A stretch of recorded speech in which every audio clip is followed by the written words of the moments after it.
Hi, everyone. The next training video I'd like to do in the DisneyTravelAgents.com series is booking a Disney cruise, quoting and booking a Disney cruise.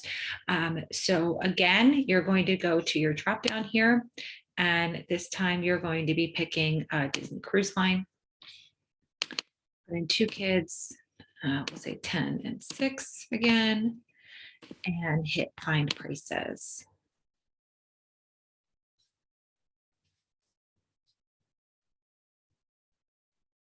Ignore the incorrect address. Disney's been supposed to fix this for 2 years. Okay, so the first things first we're going to do is we're going to clear the filters because it kind of saves your filters from previous searches. So we're going to go ahead and click leaving any date. So we're going to pick, we'll say February and March of 2023. That's when they're thinking of going. Destinations, they either want to go to the Bahamas or the Caribbean. And they'd like to sail out of Florida, so Miami or Port Canaveral.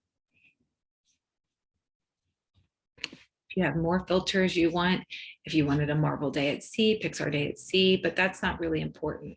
One of the other good filters would be the amount of days, but again, not critical. Maybe they don't know. Because there's a big difference. There's a big difference in the pricing here. So here's another important thing. Sorry, there's a truck driving down my street. Right here is where you'll see the offers. The only one that's going to really filter for you and show you specific rates is the Disney Plus subscribers offers where the kids sail free.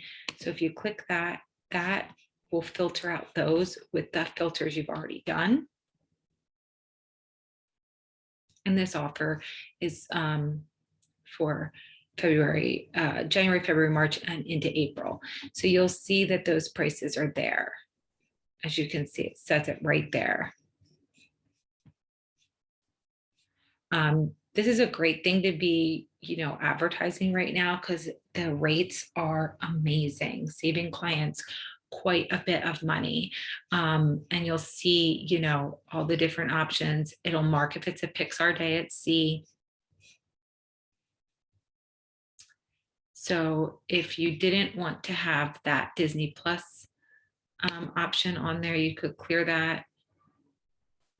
And it looked like it did delete my other filters. So, and okay, so view cruises.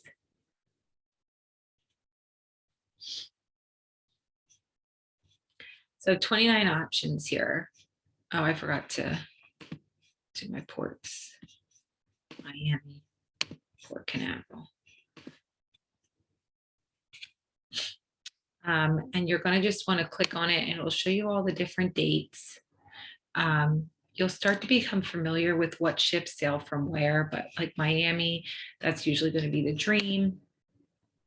And Port Canaveral, the short 3 and 4 nights are the Wish. The longer ones are usually the Fantasy. So if somebody comes to you specifically wanting the Wish, that you're putting them on a 3 or a 4 night cruise. So we will go ahead and look at a 4 night from Port Canaveral on the Wish.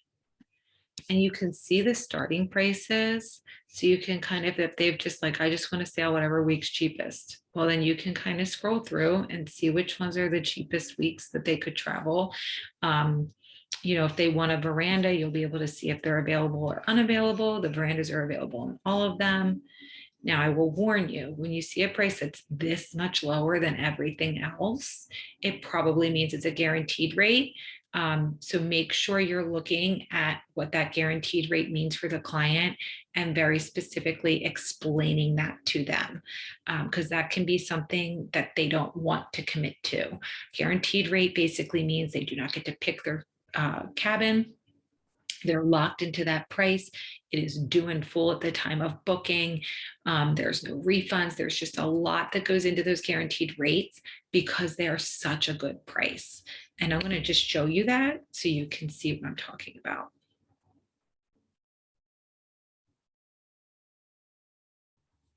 It's going to have me confirm my party. Now, some people will want to jump on these guaranteed rates because it is such a good deal. And when you see the deal, you'll know.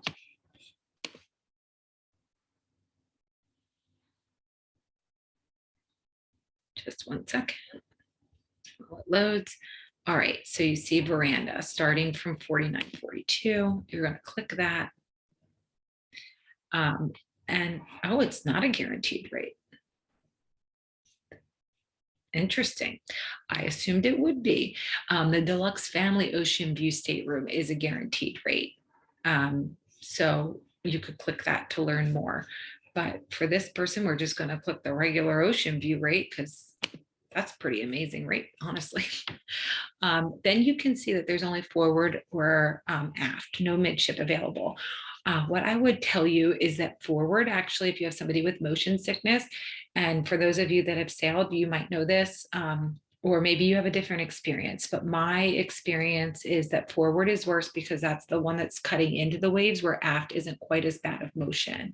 So if you have somebody that has motion sickness, aft might be a better choice. We'll do deck 8. And then we're going to put them as close to midship as possible because they have motion sickness. Now, if they specifically wanted port side versus the starboard side, you might want to research that and ask them that, because if that's the case, then you'd have to put them over here. So just keep that in mind. But for right now, we're not that worried about it.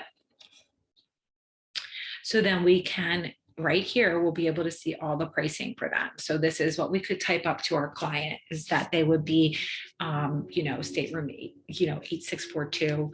And I can share with you a quote and what a cruise quote looks like via email. You just send me a note and ask. But here would be the pricing for them.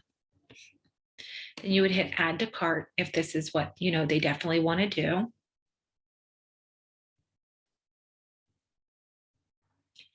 And once you get it in your cart, you'll see all that information here.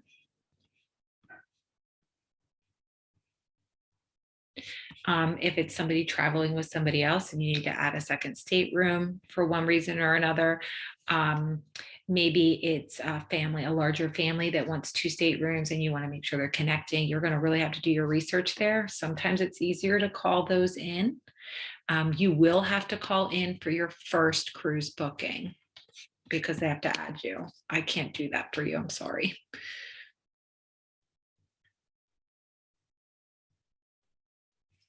From here, you're going to get to this next page where we're going to put in all the guest information.